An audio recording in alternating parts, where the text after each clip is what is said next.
Hello everyone, welcome to my music theory lesson. This is lesson 5.4, Inverting Intervals. In today's lesson, I'm going to show you how to invert intervals in under 5 seconds. To invert an interval means to turn it upside down. More specifically, the top note becomes the bottom note and the bottom note becomes the top note.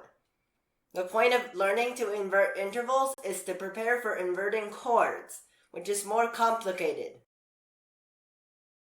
There are two methods for inverting intervals. The first method is to move the bottom note up by 1 octave and identify the new interval. In the example shown in the pictures, the original interval is a diminished sixth. After you move the bottom note up 1 octave, you will get an augmented third. The second method for inverting intervals is by calculation.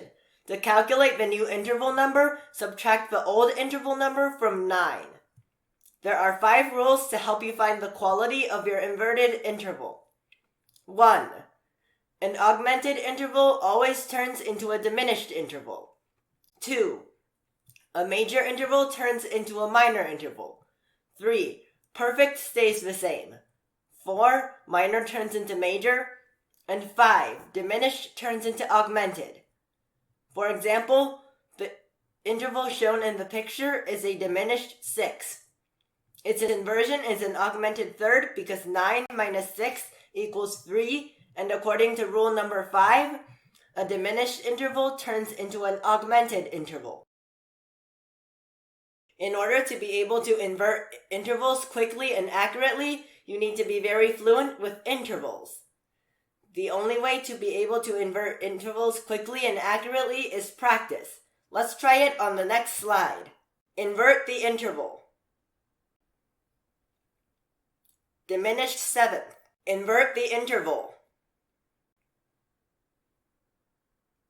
Major third. The two methods for inverting intervals are to move the bottom note up 1 octave, then identify the new interval, and to calculate the interval number and quality. For more practice, please download my music theory app.